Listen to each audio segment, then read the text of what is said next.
இப்போதைக்கு இந்த இஃப்தார் நோன்பு நிகழ்ச்சியில் கூட எடப்பாடி பழனிசாமி கலந்துருக்கிறாரு. இப்போதைக்கு பாரதிய ஜனதா கட்சியுடன் ஒரு வேளை கூட்டணி இருந்தால் அந்த சிறுபான்மையினர் வாக்குகள் ஏற்கனவே சிதறியது போல இப்போது மீண்டும் அதற்கான சிதறுவதற்கான சூழ்நிலை இருக்கிறதா? அதனால தான் இந்த தாமதிக்கிறார்கள் என்ற ஒரு விமர்சனமும் இருக்கிறது. இது தொடர்பாக நம்ம புகழேந்தி சார்ட்ட கேட்கலாம். புகழேந்தி சார், சார் தொடர்ந்து இப்போ பொங்கலூர் மணிகண்டன் என்ன சொல்றாங்கன்னா, இது திமுகவோட திசை திருப்பும் நாடகம். இது மக்களுக்கான திட்டங்களை அவர்கள் முறையாக செயல்படுத்தாமல் மத்திய மாநில அரசுகளுக்கிடையே முறையாக எங்களுக்கு நிதி வழங்கவில்லை, அதனால தான் மோதல் போக்கில் ஈடுபட்டு வருகிறார்கள் என்று பொங்கலூர் மணிகண்டன் சொல்றாரு. இது மேலிருந்து யாரும் இந்த கூட்டல் கழித்தல் கணக்குகளை போடவே இல்லை. அதிமுக தனித்து இயங்கும் வல்லமை வாய்ந்தது, அந்த வாக்கு வங்கியில் எந்த பாதிப்பும் ஏற்படாது என்று கூறுகிறார்கள். புகழேந்தி சார், நான் உங்கள்கிட்ட கேட்கறது ஒரே ஒரு கேள்விதான். இந்த பஞ்சாப் மாநிலத்தில் அகாலிதளத்தோடு கூட்டணி வைத்து அந்த அகாலிதளத்தை உடைத்தது பாரதிய ஜனதா கட்சி. மகாராஷ்டிரா மாநிலத்தில் சிவசேனா உடைப்பட்டது, தேசியவாத காங்கிரசும் ஒரு பிரிவு உடைக்கப்பட்டது, பீகார் மாநிலத்தில் லோக் ஜனசக்தி உடைக்கப்பட்டது.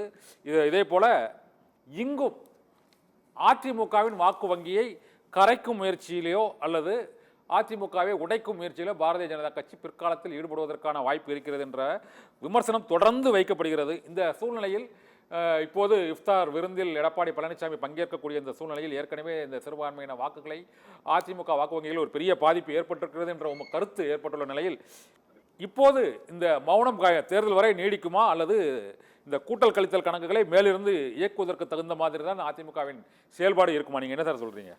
இல்ல அதாவது இஃப்தார் நோன்பு இப்போ ஏடிஎம்கே நடத்தி இருக்கு. அதுல நான் குறை சொல்ல முடியாத நடத்தட்டும். அது பாரதிய ஜனதாவுக்கு வைத்தறிச்சல் உண்டு பண்ணட்டும். நான் இது நடக்குது இல்லை, இப்ப நேரா தானே பார்த்துக்கிட்டு இருக்கோம். தட் இஸ் அவர் நடத்துறாருன்னா ஓகே, ரைட், வெரி குட், இறங்கி நடத்துறாரு.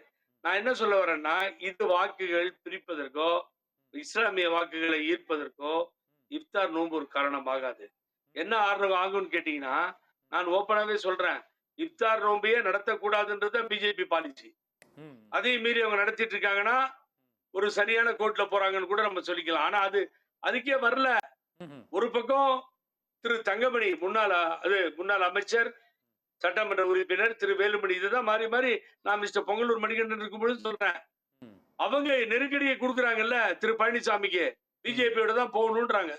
அதனால இப்ப வெளியில வந்தவர் அசம்பிளியில இருந்து ஒரு கிரிட்டிசைஸ் தங்கமணி தான் பதில் சொன்னார். தங்கமணி இதுல பதில் சொன்னது தங்கமணியும் ஜெயக்குமார் தான் பதில் சொல்லியிருக்காங்க. எங்கள் கூட்டல் கணக்கில் கணக்குகளை நாங்கள் பார்த்துக் கொள்வோம் அப்படின்னு முதலமைச்சர் வாழ்த்து சொல்லிட்டார். நீங்க பார்த்தா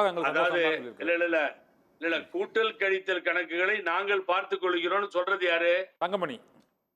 ஐயா சொல்றாரு அர்ஜென்டா, நாங்க உட்கார்ந்து பேசிக்கிறோம், நாங்க பாத்துக்கிறோம் சொல்ற வார்த்தை அவர் கண்ட்ரோலுக்கு கொண்டு வர்றாரு மிஸ்டர் எடப்பாடி பழனிசாமி. ஏன்னா அவர் தான் வெரி க்ளோஸ் பிஜேபிக்கு. எனக்கு தெரியும், அவர் ரொம்ப க்ளோஸா இருக்காரு. அவரை சொல்ல இந்த பிரச்சனையே வேணாம் சார். இதை வச்சு சினிமா ஓட்டிட்டு தினம் இதை வச்சு பிரஸ், இதை வச்சு ஏடிகே வச்சு ஓட்டுறதே நிறுத்திடலாம்ல. தங்கமணி வேலுமணி வச்சுக்கிட்டு சென்ட்ரல் நின்றுட்டு பாருங்க. இப்ப அவர் சொன்னார் பொங்கலூர் மணிகண்டன் செயற்குழு பொதுக்குள்ள தீர்மானம் போட்டாச்சுங்க. பிஜேபியோட எங்களுக்கு சும்மா கேட்டு ஏற்கனவே நான் சொல்லியிருக்கேன், இவங்களுக்கும் எந்த அப்செக்ஷனும் இல்லை, நாங்க பிஜேபியோட தொடர மாட்டோம், கூட்டணி கிடையாதுன்னு. இல்ல இல்ல இல்லன்னு சொன்னவரு இப்ப என்ன பண்றாரு? கொள்கை வேற, கூட்டணி வேற அப்படின்னா அப்புறம் உங்களுக்கு சந்தேகம் வருதா இல்லையா? சொல்லுங்க. அப்புறம் 6 மாசம் போட்டுரும். என்னத்துக்கு 6 மாசம் போய் பிஜேபியோட கூட்டணி வச்சுக்க போறீங்களா? நான் 6 வருஷம் கழிச்சாலும் கூட்டணி இல்லைன்னு சொல்லுங்க.